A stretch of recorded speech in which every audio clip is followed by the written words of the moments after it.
Hello, and welcome to the fifth and final of our daily devotions for this week, where we've been considering various events in the life of Abraham, as he is now known following God's institution of the covenant of circumcision that we considered yesterday. One of God's promises to Abraham was that he would be the father of a great nation, that his descendants would be as numerous as the stars in the night sky, and of course, without the modern-day scourge of light pollution, Abraham would have been treated to a far better view of the glory of God's handiwork as he gazed into the night sky than most of us will ever enjoy today. Yet Abraham and Sarah remained childless. Abraham had become the father of Ishmael, who was born to him by Hagar, Sarah's Egyptian maidservant, but that was the result of Abraham and Sarah taking matters into their own hands to try and realize God's promise.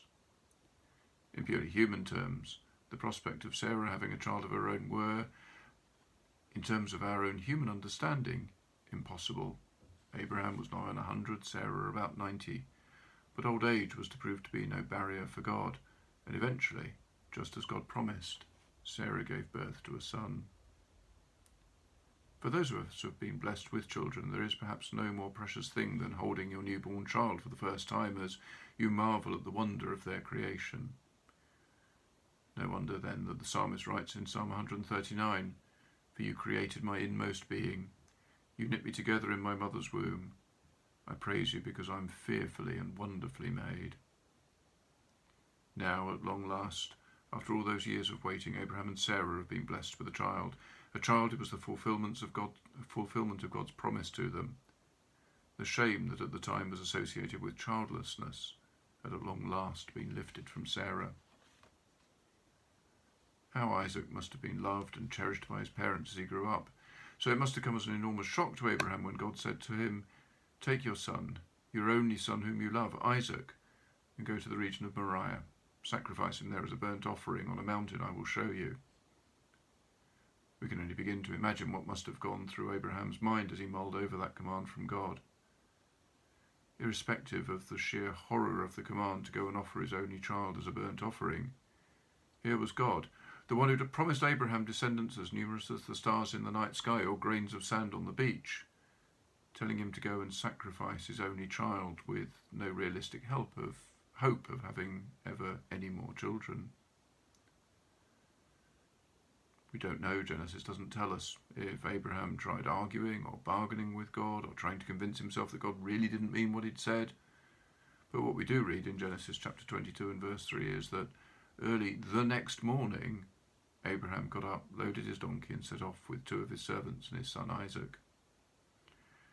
Having gathered enough wood for the burnt offering, they set out for the place God had told him.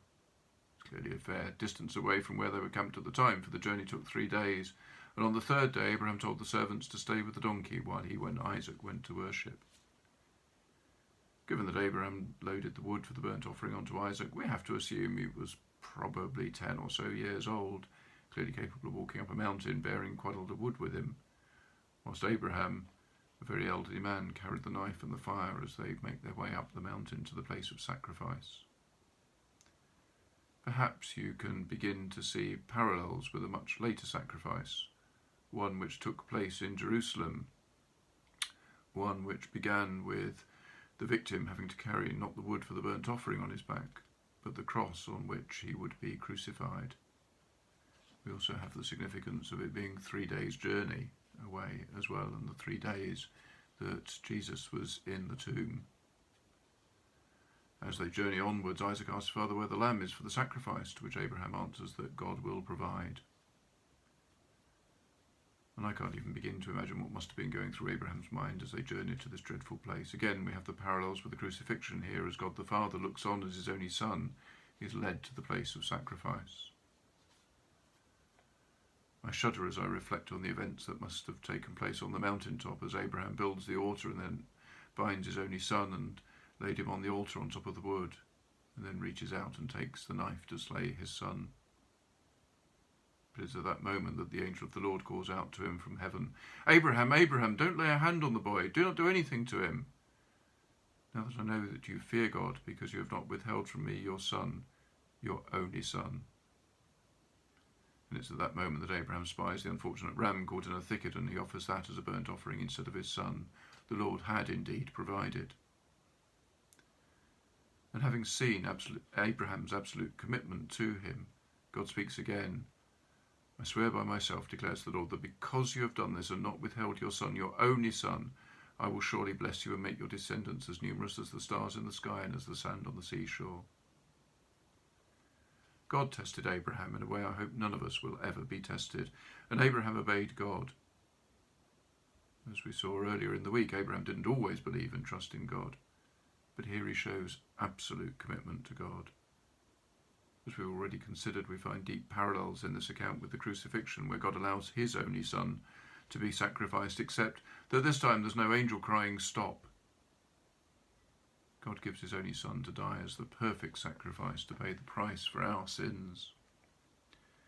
Jesus didn't cry, "I'm a celebrity, get me out of here," and God didn't intervene to stop that inexorable pattern of events, not as a child was bound and laid on an altar, but as his son was nailed to a cross. The cross was slotted into its socket and Jesus left to die.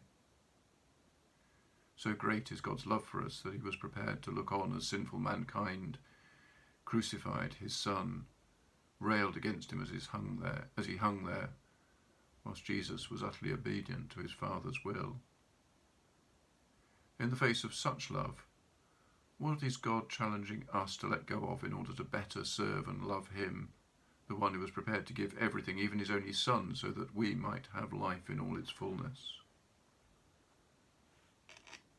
Words that we were denied singing together this year because of the COVID crisis express our response far better than I ever could. Were the whole realm of nature mine, that were a present far too small. Love so amazing, so divine, demands my soul, my life, my all.